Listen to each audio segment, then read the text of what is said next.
And say to people who come up to me in some wonderment and ask what it's like working in the United States Senate, I'd say, think of Washington, D.C. as a split-screen television. Let's take the 30 days between October 6th and November 6th, between Judge Kavanaugh's, the beginning of his hearing and the end of his hearing, his confirmation. On one side of the screen, there was as much acrimony as you could ever expect to see in the United States Capitol. Protesters, senators upset, Judge Kavanaugh upset, a very difficult situation. That's on one side of the television set. But on the other side of the television set was one of the most productive 30 days we've had in the United States Senate. 72 senators working together, half Democrats, half Republicans, to pass landmark opioids legislation to deal with the largest public health crisis we have today. Now, a lot of other things happened during that time. A major copyright bill, first in a generation, to make sure songwriters get paid for their work. The senator from North Carolina helped with that. Appropriations bills that, for the fourth consecutive year, had record funding for national laboratories, for supercomputing, for biomedical research to cure cancer, all those things, all those miracles. An important bill to make our airlines safer for the next 5 years, probably the most important infrastructure bill on locks and dams that we've had in several years. It even passed a bill Senator Feinstein and I had worked on for a few years to make it illegal to make cell phone calls from airplanes. So you won't have to sit next to somebody revealing their innermost thoughts on a 5-hour flight across the country. All that happened on this side of the screen during the same 30 days you saw the Kavanaugh hearing. And I want to talk about the most important thing that happened during those 30 days, which was the opioids legislation. Opioids affects every single part of our country. We've established that, which is why 72 senators worked together, 8 committees in the House, 5 in the Senate, to produce a complex bill right in the middle of an election, right in the middle of the Kavanaugh hearing. And one of the things that we talked about was, what do we do about synthetic opioids, fentanyl? And most of that fentanyl originates in China. Last week, I led a delegation of 5 senators and 2 members of the House of Representatives to China, where we met with officials for the express purpose of asking their help in dealing with our opioids problem, our fentanyl problem. We didn't say to them, it's all your fault. We said, look, it's our problem. China doesn't have a user problem with opioids today like we do. In fact, no other country has had more of a struggle with opium than China throughout its history. They know how terrible it can be.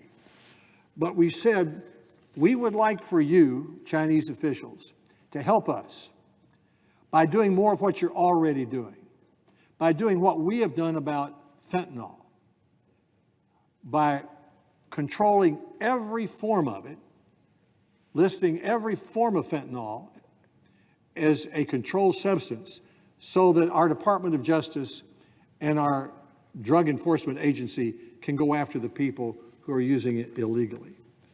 Fentanyl is a white powder, a synthetic opioid that can come in a small package. And if you open the package and a few grams escape into the air, DEA agents have told me from Tennessee, they almost overcome. They have to leave the room. A few grams can kill you. And it often is killing Americans. It's the fastest rising killer of drug overdoses in our country, a 47% increase in our state. Now, the government of China has already been a good partner. I said this to the Chinese officials with whom we met. They work with our Drug Enforcement Agency and other law enforcement agencies to try to stem the flow of the chemicals which are produced in China, but which then find their way through Mexico and Canada mainly into the United States, or through the mail directly into the United States. What China has already done that we appreciate, and I said that to them, was that they've made 25 fentanyl compounds illegal. And according to the United States Drug Enforcement Agency, when China did that, we saw immediate and dramatic decrease in those chemicals coming to the United States. This action boosted our counter-narcotics cooperation. It led to a dramatic decrease in the amount of those substances subsequently found in the United States. So China cooperates with the United States. But our cooperation faces challenges when a fentanyl substance is not on China's control list.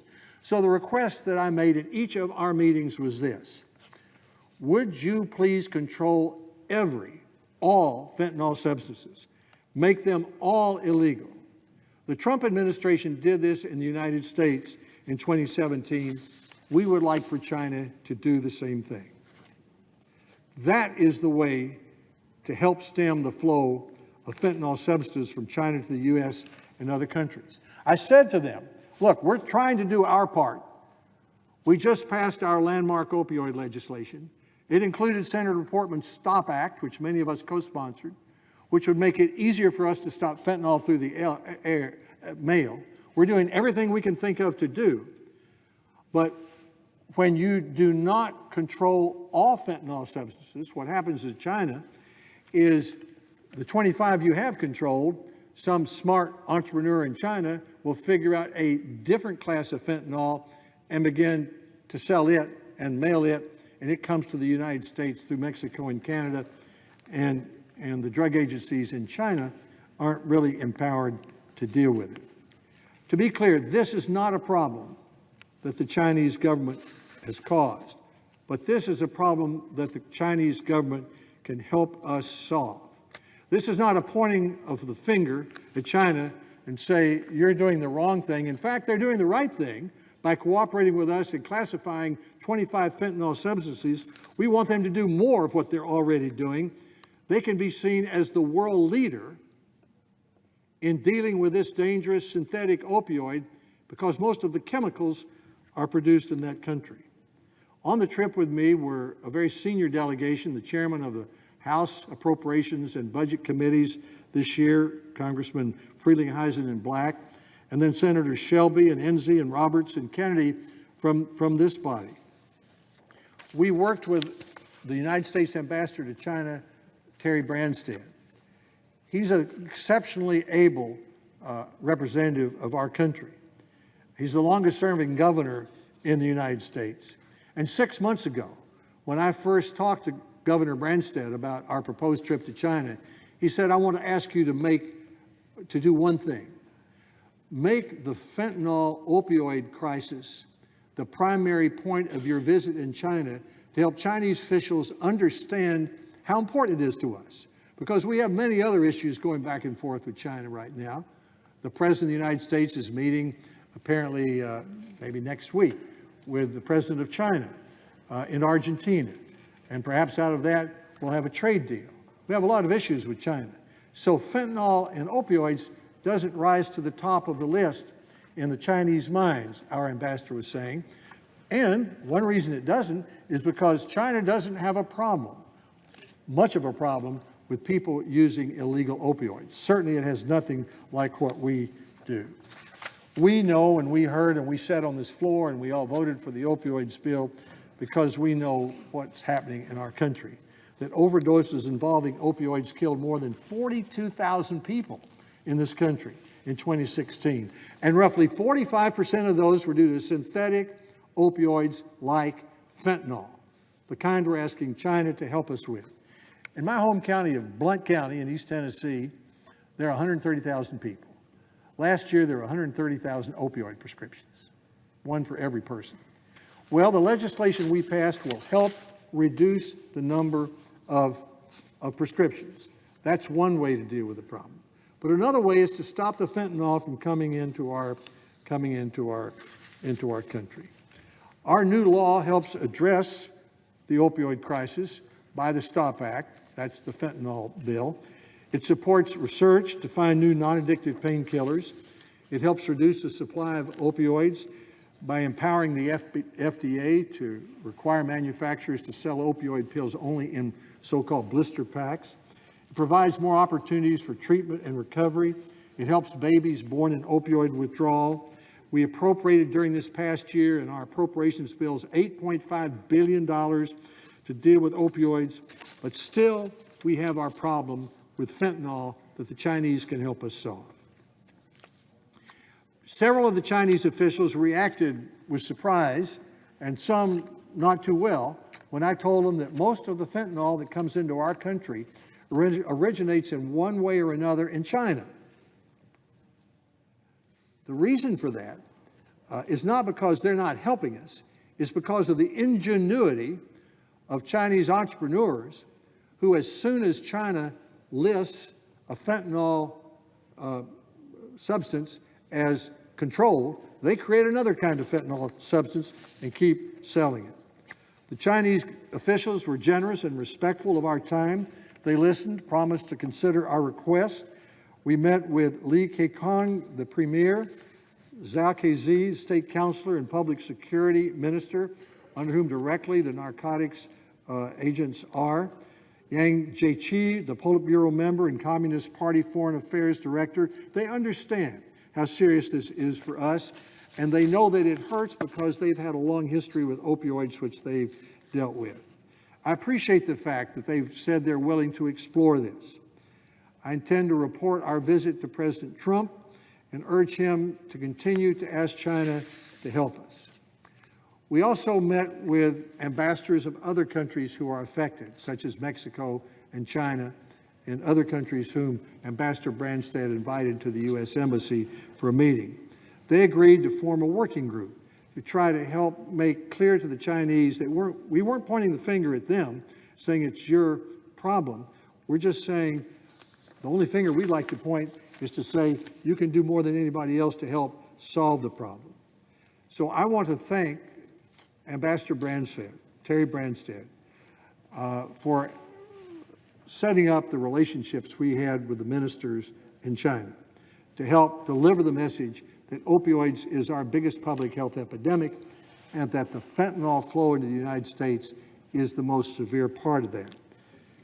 He and the staff of the U.S. Embassy were very helpful. In particular, I'd like to thank Steve Churchill, Rob Forden, and Richard Jiao for all their work.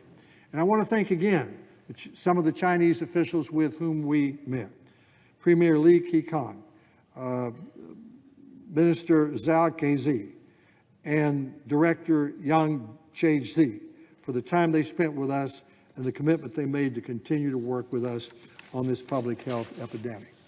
In conclusion, Mr. President, there is no public health crisis in the United States of America that compares with the opioid crisis.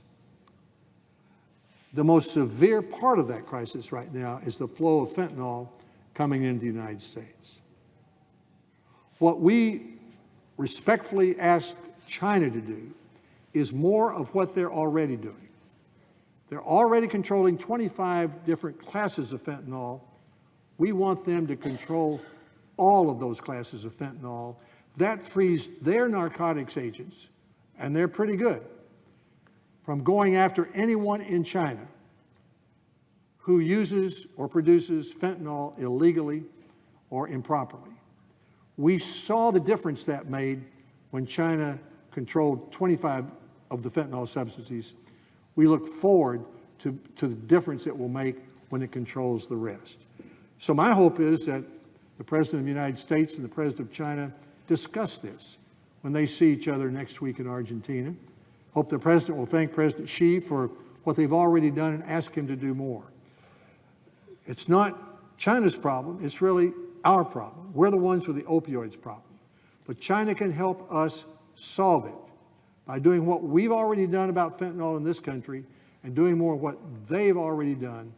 If they do that, China can be seen as the country in the world doing the most about stopping the flow of this deadly fentanyl, and the American people will be grateful for that action. Thank the President. I yield the floor.